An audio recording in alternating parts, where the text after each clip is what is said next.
Que la grâce et la paix soient avec vous tous. Chers frères et sœurs, aujourd'hui notre Église nous invite à méditer sur un sujet difficile, le jugement dernier. Dans 2 Corinthiens 5, au verset 10, l'apôtre Paul nous dit qu'il nous faudra tous comparaître en pleine lumière devant le tribunal du Christ. Alors pour que nous soyons tous à l'aise avec cette perspective et pour que nous puissions bien vivre ce temps de culte, j'ai un petit peu modifié l'ordre habituel. Et je vous propose donc tout de suite de nous tourner vers le Dieu de grâce et de miséricorde avec le cantique 429. C'est vers toi que je me tourne et nous chanterons la strophe numéro 1.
Le Seigneur nous a montré le chemin qui, par excellence, nous permet toujours de revenir à lui. Nous pouvons demander pardon tout simplement pour tout ce qui est ténèbres dans nos vies, tout ce qui ne répond pas à la gloire de Dieu, tout ce qui nous empêche d'être libres, tout ce qui est dysfonctionnel et malade en nous. Et je vous propose de dire ensemble ces quelques mots qui nous engagent chacun individuellement devant le Seigneur. Je te demande pardon, Seigneur. Je vous propose de le dire ensemble. Je te demande pardon, Seigneur. Et je vous propose de chanter le cantique 526, la première strophe. Jésus est au milieu de nous.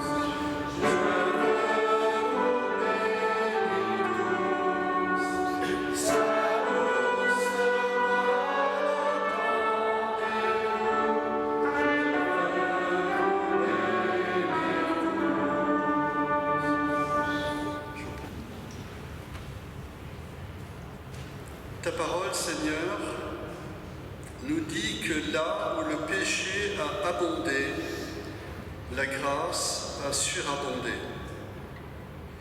Alors tu dis à chacun d'entre nous ici ce matin, chacun qui s'approche sincèrement de toi,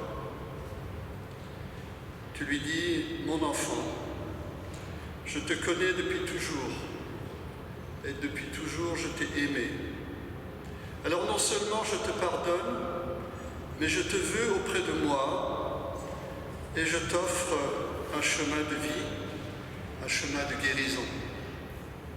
C'est une grâce immense, Seigneur, de te connaître, de savoir que tu as souffert pour que je puisse échapper à la condamnation, trouver le chemin de la vie éternelle et trouver et recevoir une place dans ton royaume. Nous chantons la strophe numéro 2.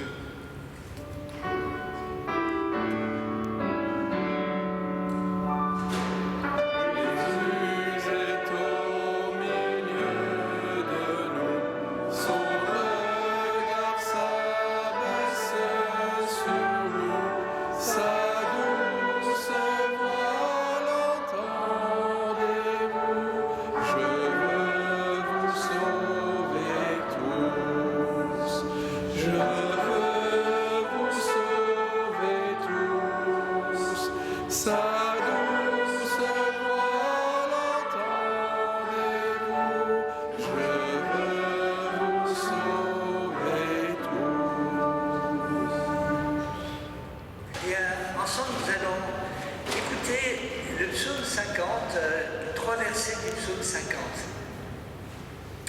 Rends-moi la joie d'être sauvé.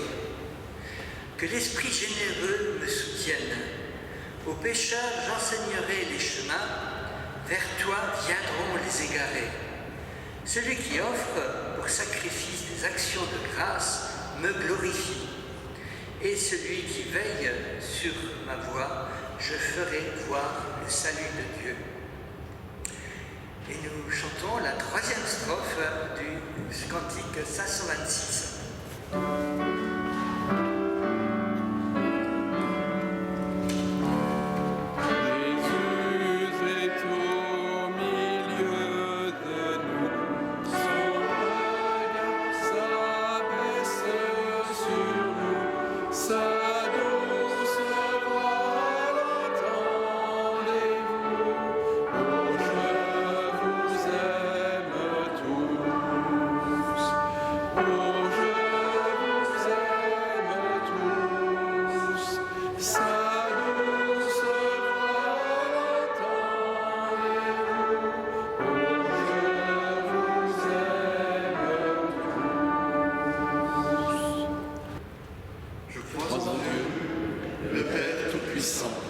Créateur du ciel et de la terre.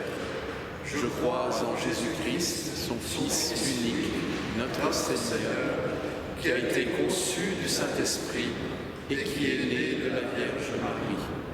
Il a souffert sous Ponce Pilate, il a été crucifié, il est mort, il a été enseveli, il est descendu aux enfers.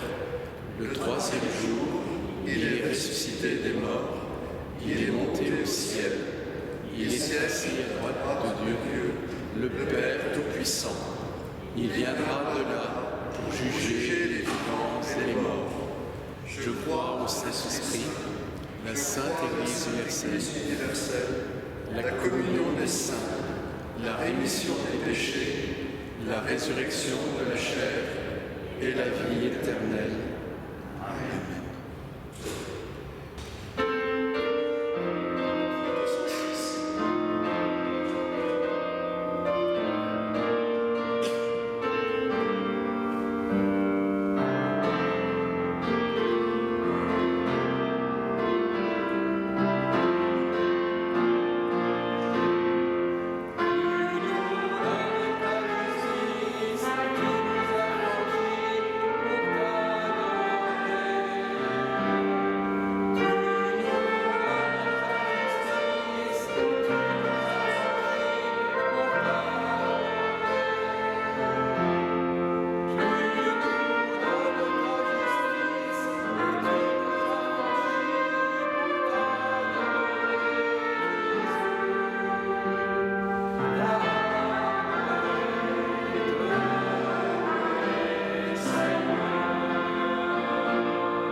Avant d'écouter la parole de Dieu, je vous invite à la prière. Ô notre Dieu, qui nous donne la paix et la joie par Jésus-Christ, nous te bénissons et nous te louons, car tu es proche de nous. Malgré nos tâtonnements et notre endurcissement, donne-nous au sein de ce monde que tu aimes, de vivre chaque jour l'aujourd'hui de ta présence. Que ta parole agisse en nous et ne retourne pas à toi sans effet, sans avoir suscité la justice et la compréhension, la paix et la joie de ton royaume. Amen. La première lecture est dans l'Évangile selon Luc au chapitre 18, les versets 1 à 8. Jésus leur adressa une parabole pour montrer qu'il faut toujours prier et ne point se relâcher. Il dit : il y avait dans une ville un juge qui ne craignait point Dieu et qui n'avait d'égard pour personne. Il y avait aussi dans cette ville une veuve qui venait lui dire : fais-moi justice de ma partie adverse. Pendant longtemps, il refusa. Mais ensuite, il dit en lui-même : quoique je ne craigne point Dieu et que je n'ai d'égard pour personne, néanmoins, parce que cette veuve m'importune, je lui ferai justice, afin qu'elle ne vienne pas sans cesse me rompre la tête. Le Seigneur ajouta : entendez ce que dit le juge inique. Et Dieu ne fera-t-il pas justice à ses élus, qui crient à lui jour et nuit, et tardera-t-il à leur égard ? Je vous le dis, il leur fera promptement justice. Mais quand le Fils de l'homme viendra, trouvera-t-il la foi sur la terre ?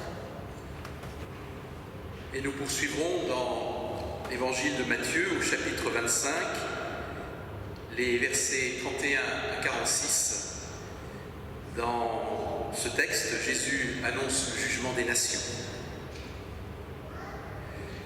Lorsque le Fils de l'homme viendra dans sa gloire avec tous les anges, il s'assiera sur le trône de sa gloire. Toutes les nations seront assemblées devant lui. Il séparera les uns d'avec les autres, comme le berger sépare les brebis d'avec les boucs. Et il mettra les brebis à sa droite et les boucs à sa gauche. Alors le roi dira à ceux qui sont à sa droite : venez, vous qui êtes bénis de mon Père, prenez possession du royaume qui vous a été préparé dès la fondation du monde.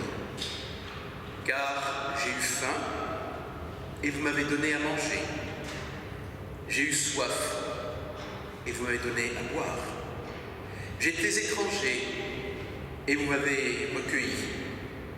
J'étais nu et vous m'avez vêtu. J'étais malade et vous m'avez visité. J'étais en prison et vous êtes venus vers moi. Les justes lui répondront : Seigneur, quand avons-nous vu avoir faim et t'avons-nous donné à manger ? Ou avoir soif et t'avons-nous donné à boire ?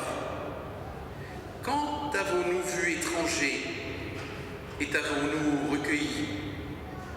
Ou nu et t'avons-nous vêtu ? Quand avons-nous vu malade ou en prison et sommes-nous allés vers toi ? Et le roi leur répondra : je vous le dis en vérité, toutes les fois que vous avez fait ces choses à l'un de ces plus petits de mes frères, c'est à moi que vous les avez faites. Ensuite, il dira à ceux qui sont à sa gauche : retirez-vous de moi, maudits, allez dans le feu éternel qui a été préparé pour le diable et pour ses anges. Car j'ai eu faim et vous ne m'avez pas donné à manger. J'ai eu soif et vous ne m'avez pas donné à boire. J'étais étranger et vous ne m'avez pas recueilli. J'étais nu et vous ne m'avez pas vêtu. J'étais malade et en prison et vous ne m'avez pas visité. Ils répondront aussi : Seigneur, quand avons-nous vu ayant faim ou ayant soif, ou étranger, ou nu, ou malade, ou en prison, et ne t'avons-nous pas assisté ? Il leur répondra : Je vous le dis en vérité, toutes les fois que vous n'avez pas fait ces choses à l'un de ces plus petits, c'est à moi que vous ne les avez pas faites. Et ceux-ci iront au châtiment éternel, mais les justes à la vie éternelle. Seigneur, ta parole est la vérité. Sanctifie-nous par ta vérité. Amen.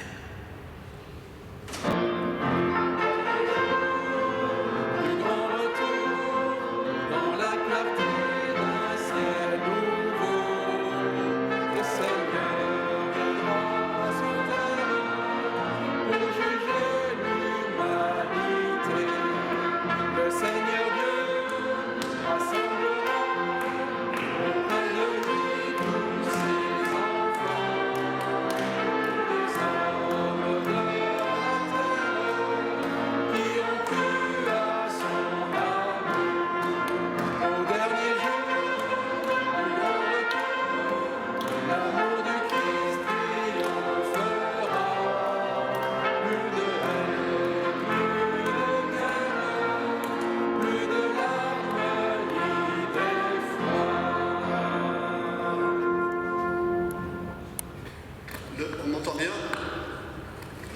Le jugement dernier, un sujet difficile.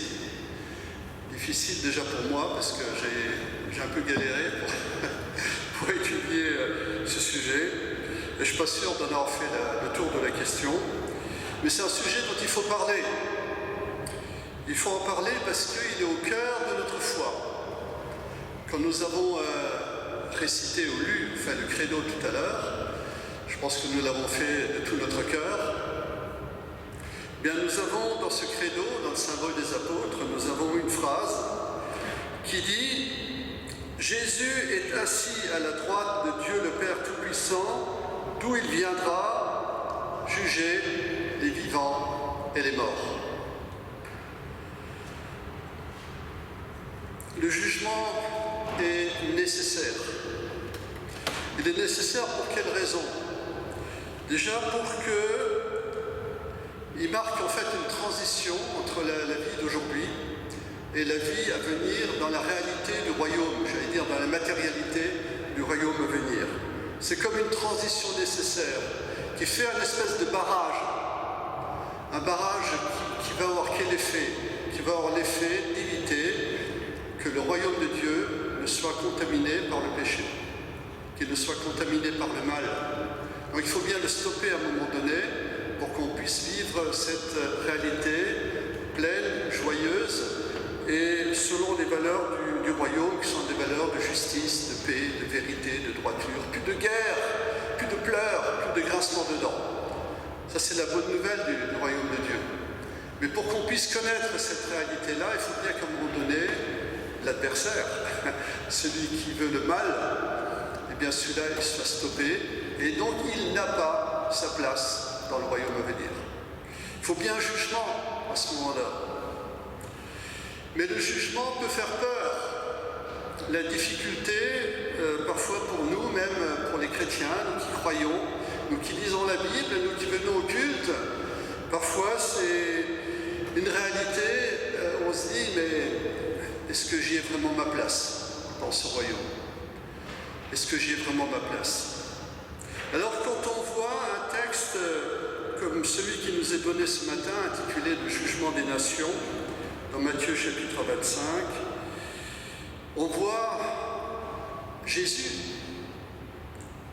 le Fils de l'homme, qui vient dans sa gloire avec ses anges, qui s'assied sur son trône de gloire et il fait un tri. À gauche, les boucs, à droite, les brebis.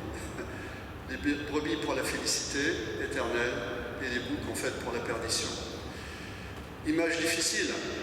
Ce genre d'image qui a créé des peintures à travers les siècles, des artistes ont essayé de reproduire cette réalité et ils ont ainsi propagé des images dont nous sommes encore porteurs aujourd'hui, ne serait-ce que par attrait culturel pour ces peintures, et on voit des manières dont eh bien, l'avenir peu glorieux des boucs et des pins, et on se dit waouh, pourvu que j'échappe à cette réalité à venir.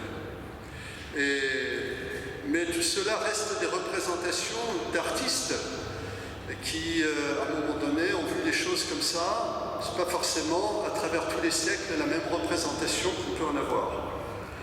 Alors c'est vrai que quand on lit ce texte, et qui nous incite à faire des œuvres de miséricorde pour être du bon côté, la question qu'on peut se poser, mais est-ce que je fais les bonnes œuvres de miséricorde? Je fais suffisamment. Et puis, dans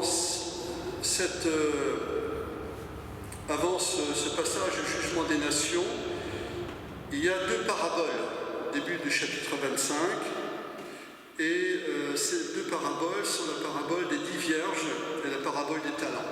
On pourrait dire aussi que c'est un petit peu des représentations de ce que sera le jugement. Quand on prend la parabole des 10 vierges, vous vous souvenez, en fait, elles attendent toutes l'époux pour entrer dans la salle de festin des noces de l'agneau, et puis seules 5 d'entre elles vont rentrer.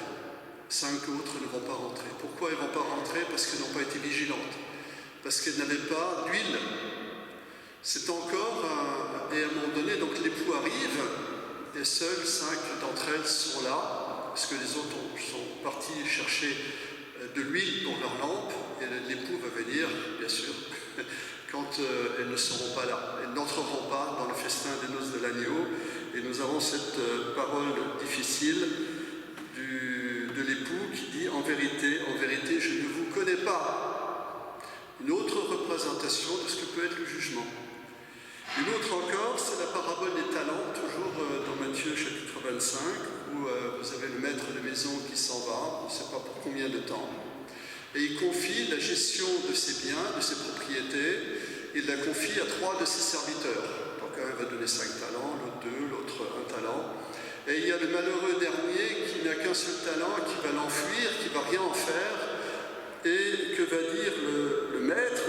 Il va dire, le serviteur inutile, donc celui qui n'avait qu'un talent, qui n'a pas fait fructifier, eh bien, jetez-le dans les ténèbres du dehors, là où il y aura des pleurs et des grincements de dents. Il y a mieux pour nous encourager dans la foi. Il y a mieux que ça. Et puis, quand nous voyons, donc, ça veut dire qu'on peut être jugé, si on suit ces textes-là, on peut être jugé pour le jugement des nations, donc la miséricorde que l'on aura faite ou pas faite, les talents, eh bien, les talents que le Seigneur nous a confiés, qu'on a utilisés ou pas utilisés, bien utilisés, mal utilisés, et puis la veille, veiller et prier avec les vierges sages. Est-ce que je veille? Est-ce que je fais suffisamment? Et je pense que Jésus aurait pu rajouter d'autres paraboles, parce qu'il y a plein d'autres critères à l'aune desquels nous pourrions les uns et les autres être jugés. Quand on voit toutes les valeurs qui sont celles du royaume, justice, paix, vérité, droiture, bonté, patience, maîtrise de soi, etc., qui d'entre nous est parfait, ne serait-ce que dans une de ces voies, dans une de ces valeurs? Qui d'entre nous pourrait être parfait? Alors faut-il vraiment désespérer? Que faut-il faire? Eh bien, pour pouvoir entrer, être du bon côté, être du côté des brebis et pouvoir entrer dans le royaume et prendre notre place dans ce royaume éternel que le Seigneur nous prépare. Et là, je reviens à Luther. Luther faisait partie de ces angoissés. Luther va venir à Dieu et s'engager, j'allais dire, dans les ordres suite à un orage qui lui a fait très très peur et il a cru perdre la vie. Et il a fait une promesse à Dieu. Mais ça ne va pas lui éteindre cette angoisse qui est en lui, pour autant le fait de s'engager à donner sa vie en fait pour sa foi en Dieu. Et Luther va être ordonné prêtre, il va devenir docteur en théologie, puis professeur de théologie à Wittenberg, là où les 95 thèses, tout le monde le sait, ont été affichées, et où il s'est un peu révolté précisément contre une manière de l'Église de son époque de voir la foi. Et donc, c'est pas parce qu'il fait des études de théologie et qu'il l'enseigne qu'il va trouver pour autant la paix tout de suite. Il va trembler pendant de longues années devant Dieu, craindre pour son salut, et c'était une angoisse permanente pour lui, jusqu'à ce qu'il découvre dans la Bible que le salut ne se monnaie pas, il est accordé gratuitement à celui qui croit en Jésus. Et il va notamment, je vais reprendre quelques versets ici qui ont changé sa manière de voir sa relation à Dieu. Romains 5, verset 1. Étant justifiés par la foi, nous avons la paix avec nous avons la paix avec Dieu par notre Seigneur Jésus-Christ. Je relis parce que j'ai bafouillé un peu.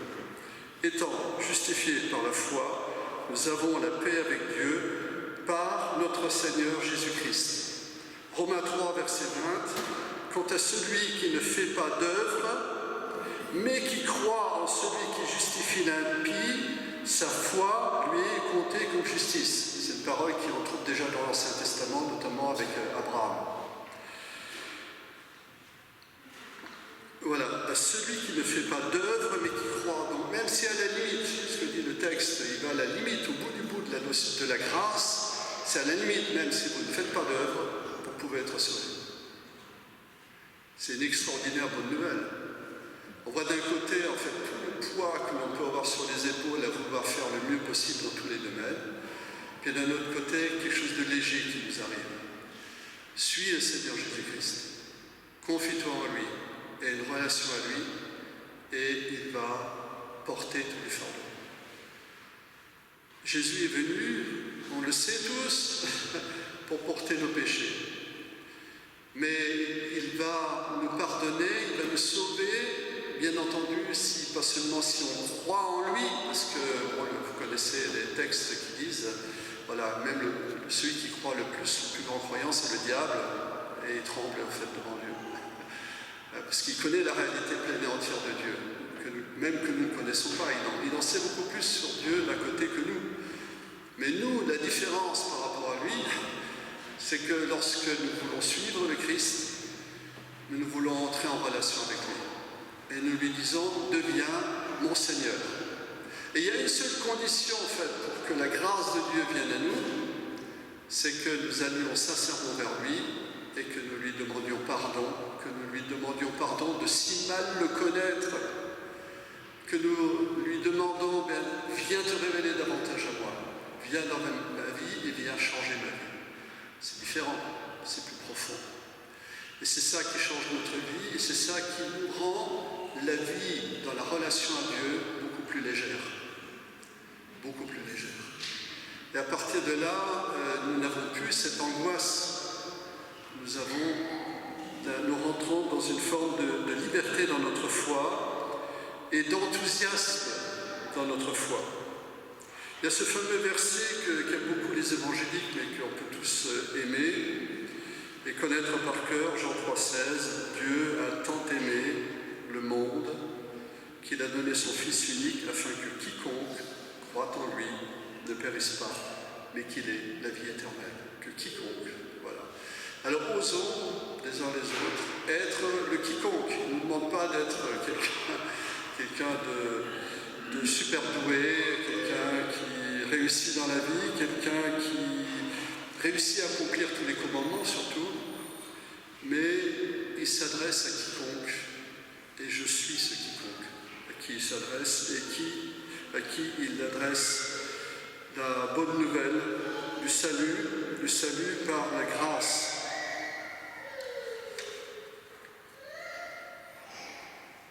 Alors, le juge que nous retrouvons au verset 31 du chapitre 25 de Matthieu, c'est le Fils de l'homme.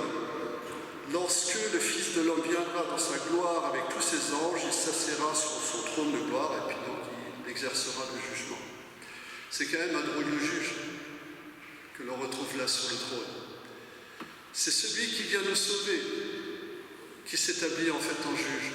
C'est étonnant. C'est un juge bien particulier parce que par ailleurs, dans par exemple la première épître de Jean, chapitre 2, verset 1, il nous est dit que si quelqu'un a péché, nous avons un avocat auprès du Père qui est Jésus-Christ. Il est lui-même une victime expiatoire pour nos péchés, et avocat, notre grand avocat auprès du Père, c'est le Christ. Et c'est lui qu'on va retrouver sur le trône de jugement. C'est quand même particulier. C'est un juge en plus qui est un juge subjectif. Les juges que nous connaissons, qui viennent gérer nos conflits avec les autres, eh bien, ces juges que nous connaissons, ces juges humains, nous avons l'exemple d'un juge inique dans Luc chapitre 18 qui a été lu tout à l'heure. Il n'y a pas que des juges iniques. En général, les juges, ce sont des gens qui cherchent à appliquer la loi, à appliquer le droit objectif et à donc gérer les différends dans la société pour maintenir en fait une paix dans la société. Très souvent, c'est des gens non seulement très qualifiés, des gens intelligents, mais ce sont des gens sincères qui cherchent à faire leur métier le mieux possible. Mais ces juges-là sont des juges dont une des règles maîtresses est l'objectivité.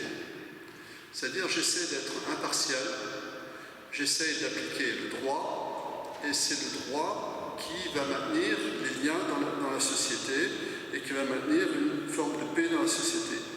Un juge, selon le droit objectif, un juge qui cherche et dont les valeurs sont notamment l'objectivité. Le juge en Jésus-Christ, nous avons un juge qui est subjectif, n'est pas du tout objectif, ce juge-là. C'est un juge qui connaît nos cœurs, un juge avec lequel nous avons toute notre vie, nous avons cherché, enfin, ou à partir du moment en tout cas où nous avons cherché à marcher avec lui, il nous connaît mieux que nous-mêmes, il connaît nos cœurs, il connaît nos vies, et lorsque nous retrouverons le Christ en fait un jour, c'est celui-là que nous trouverons, quelqu'un avec qui nous avons cheminé. Il est donc partisan, ce juge. Il est partisan de quoi? Il est partisan de moi-même. C'est qu'en fait, c'est un juge qui me dit qu'il m'aime et donc qui gouvernera selon les lois de l'amour.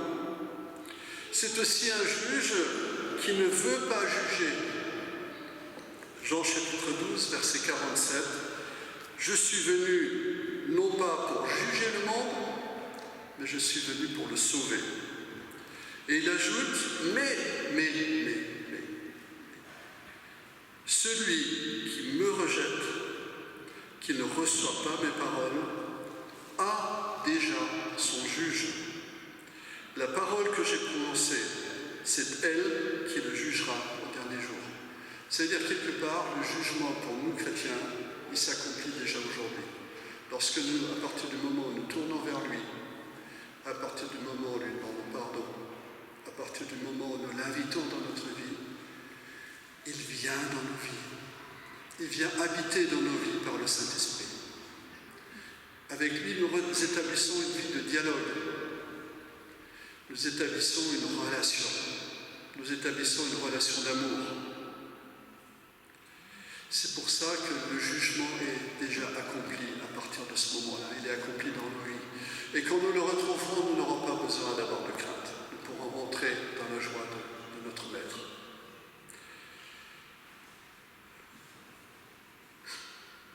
Quand on étudie le thème du jugement, quand on y réfléchit, on se pose un tas de questions. Et beaucoup d'elles, je ne peux pas y répondre. Parce que ce sont des prospectives, en fait, sur ce qui va venir.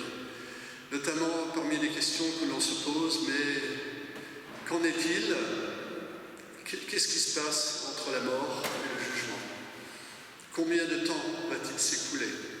Et si s'écoulent des siècles, des millénaires, comment ça va se passer pour moi? Alors, il y a un tas d'approches. J'ai regardé un certain nombre de vidéos là-dessus, j'ai vu pas mal de choses. Je me perds un petit peu là-dedans dans les méandres. Et en parlant avec notre fils, je le note parce que mon épouse Marie-Vonne est là devant, en parlant avec mon fils hier et notre fils hier, il m'a dit: demain, si tu parles du jugement, dis-leur une chose en fait à l'Assemblée, rappelle-leur, dis-leur que nous on habite rue des âmes du purgatoire. Ils habitent à Antibes, chemin des âmes du purgatoire.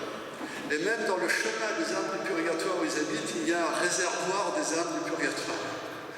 Voilà, je vous dis ça juste pour illustrer aussi dans certaines confessions la manière de voir des phases transitoires entre notre aujourd'hui et la réalité du royaume de Dieu.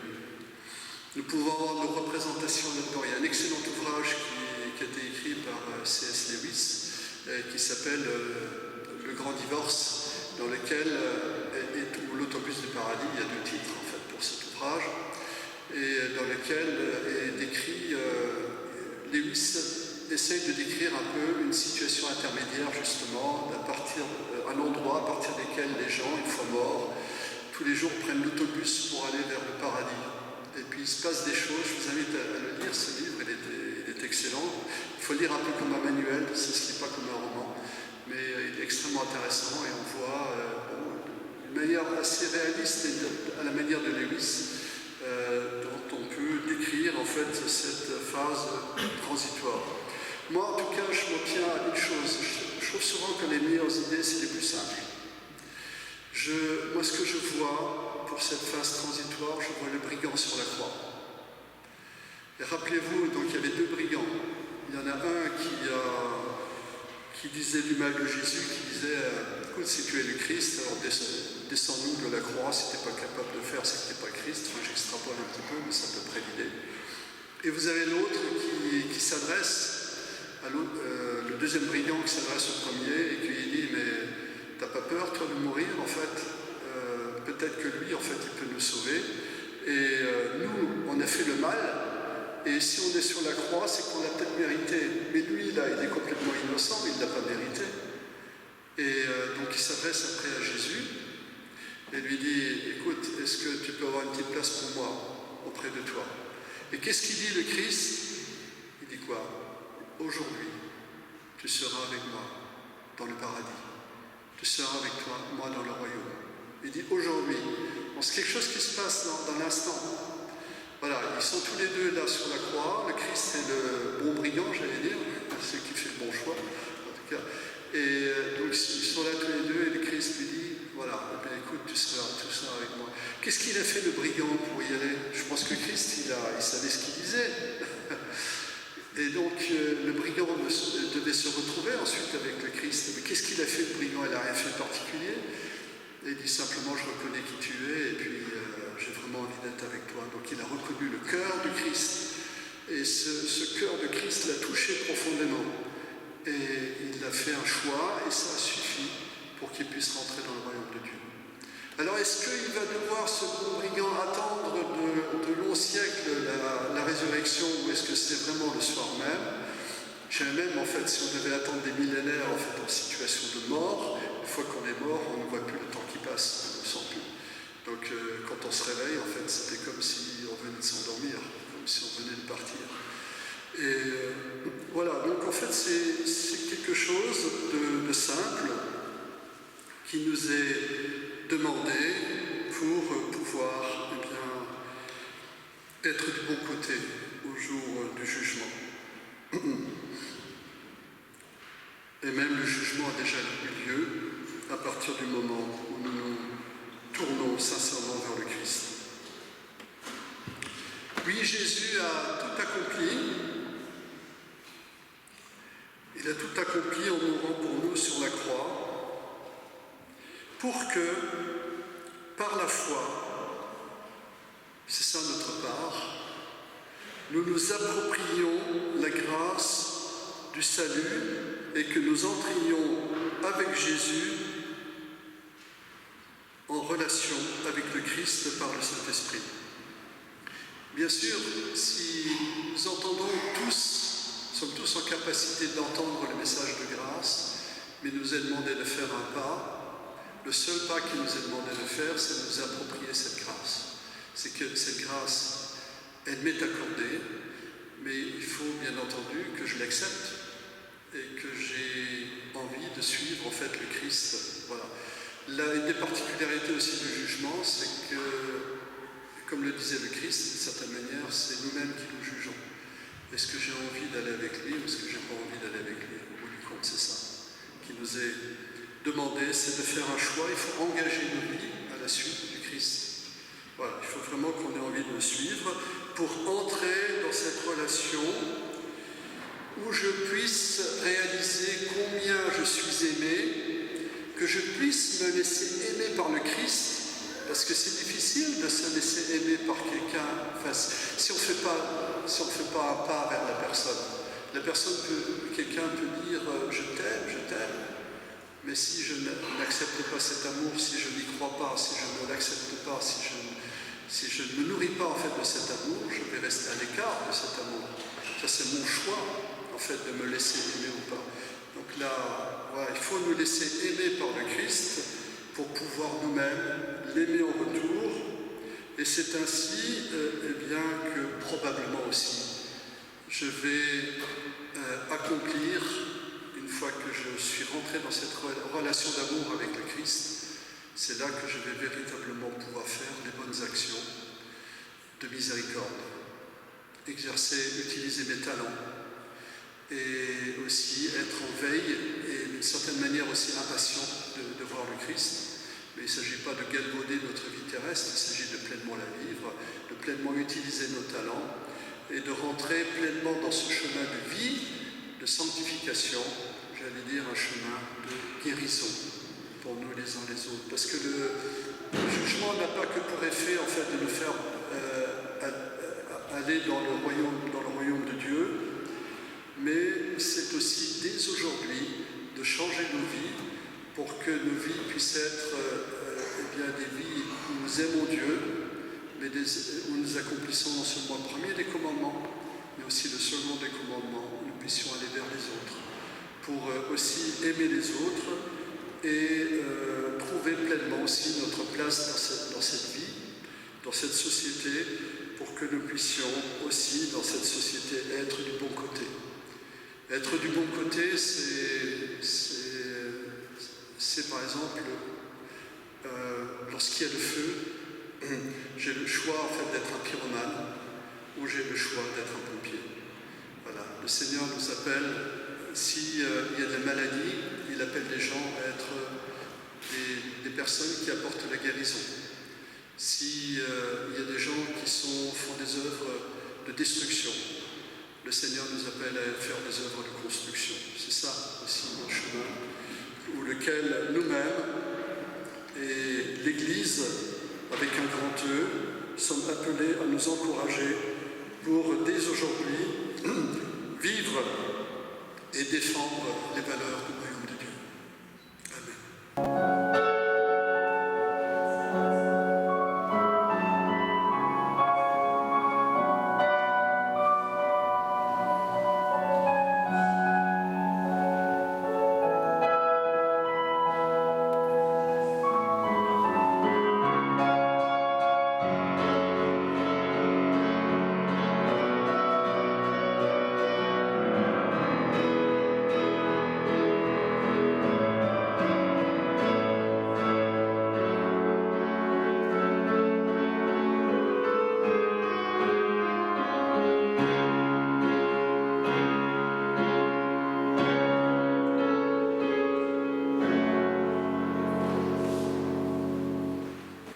Nous pouvons nous lever pour chanter ensemble le cantique 315.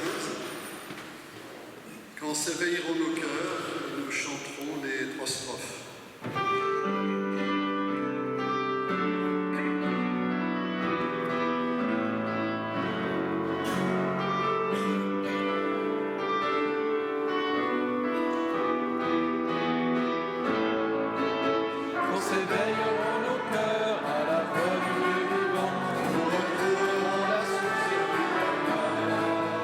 Quand se lèveront nos mains pour chanter le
d'être venu nous rencontrer pour présider notre culte. Et comme on le disait en arrivant, ça faisait un moment que tu n'étais pas venu, Didier. Et nous sommes vraiment heureux de te retrouver, ainsi que ton épouse Marivonne. Faisons un petit retour sur dimanche dernier. Notre kermesse paroissiale a été un succès. Les tables du foyer étaient toutes occupées, la choucroute était excellente, la pâtisserie et le stand de l'ouvroir ont bien marché et les participants sont repartis heureux d'avoir passé un moment convivial. Voilà. Et voici les annonces de la semaine. Mardi, de 14h à 17h, réunion du groupe Café Partage au foyer. Mercredi, de 20h à 21h30, études bibliques au foyer. Jeudi, de 9h à midi, entretien des locaux. Vendredi à 17h, réunion du groupe de prière interconfessionnelle au foyer. Et dimanche prochain, 20 novembre, à 10h30, culte du souvenir en mémoire des actes pastoraux de l'année écoulée, c'est-à-dire les baptêmes, mariages et les décès. Et il n'y aura pas d'école du dimanche. C'est maintenant le moment de l'offrande. Elle représente une forme de réponse à la parole du Seigneur. Que chacun donne ce qu'il a décidé dans son cœur.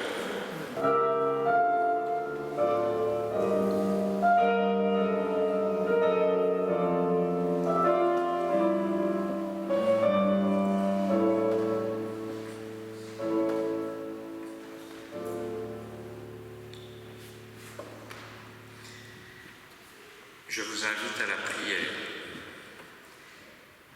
Seigneur, nous te rendons grâce pour les dons que jour après jour nous recevons de ta bonté. Accepte cette offrande comme un signe de notre consécration à ton service. Amen. Je vous invite à continuer la prière d'intercession.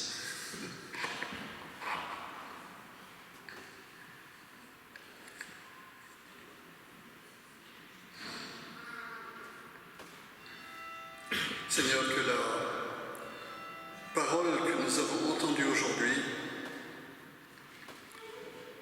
je pense que tu as parlé au cœur les uns et des autres. Aux uns et aux autres, tu as révélé des choses sans doute différentes, mais des choses personnelles, parce que tu es un Dieu qui est subjectif, parce que tu viens à la rencontre de chacun d'entre nous, parce que tu viens toucher nos cœurs, parce que tu viens changer nos vies, tu viens renouveler notre espérance, et tu viens apporter la paix là où il y a l'angoisse, là où il y a l'inquiétude, tu viens mettre la confiance, là où il y a la détresse, tu viens mettre de l'espoir. Là où il y a de la maladie, tu viens apporter la guérison. Merci Seigneur, parce que ton bras n'a pas faibli à travers les siècles. Tu es le même hier, aujourd'hui, éternellement. Tu es un grand Dieu. Et nous voulons élargir l'espace que tu viens occuper en nous par ton esprit. Viens nous aider à grandir, à faire grandir notre foi, pour que nous puissions aussi l'apporter à d'autres qui en ont terriblement besoin. Tu viens combler nos solitudes. Tu viens nous donner à tous un nouvel horizon, au cœur même des plus grandes détresses. Et nous voulons te remettre dans le silence de nos cœurs peut-être une détresse particulière ce matin.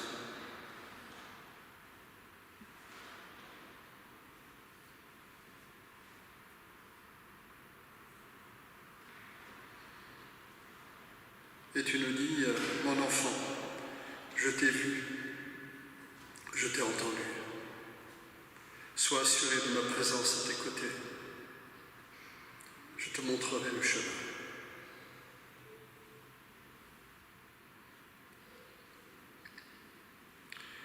Viens aussi toucher, Seigneur, tous ceux que tu nous donnes de rencontrer dans nos vies, que ce soit nos familles, nos collègues de travail, que ce soit nos frères et sœurs dans la foi. Aide-nous, Seigneur, à être, où que nous allions, porteurs des valeurs du royaume, porteurs de cette lumière particulière que tu nous donnes de porter.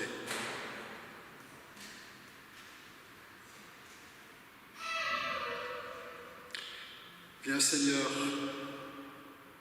montrer le chemin aussi à notre Église, à notre paroisse non seulement, mais à notre Église.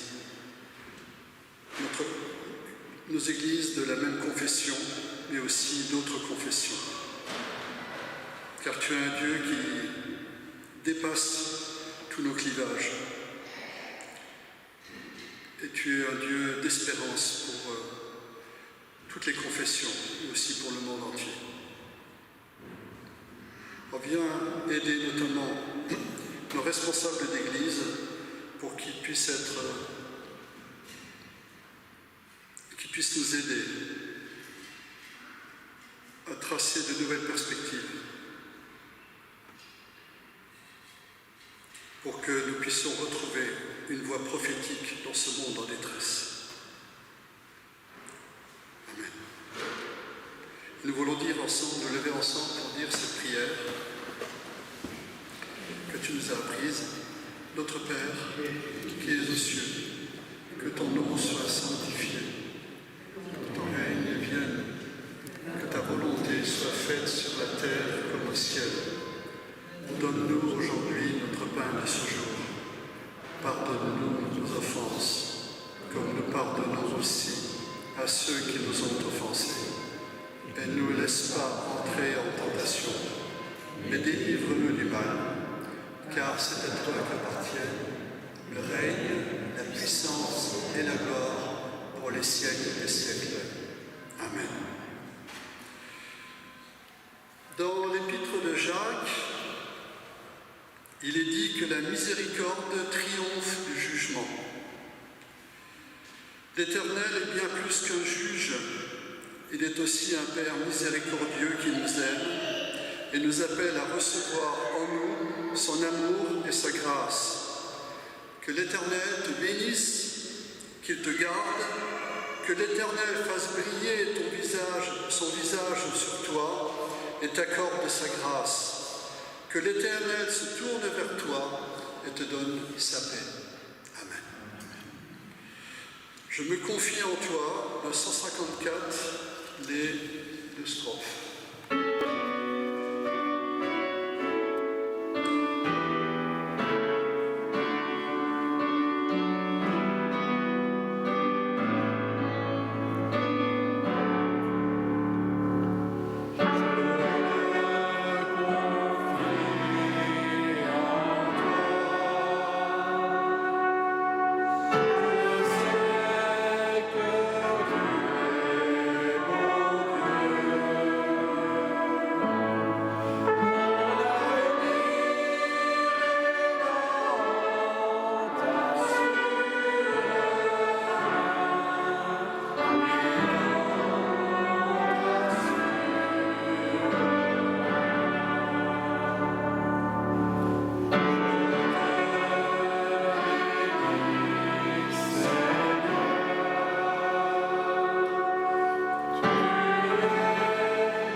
Bon dimanche à tous et à toutes.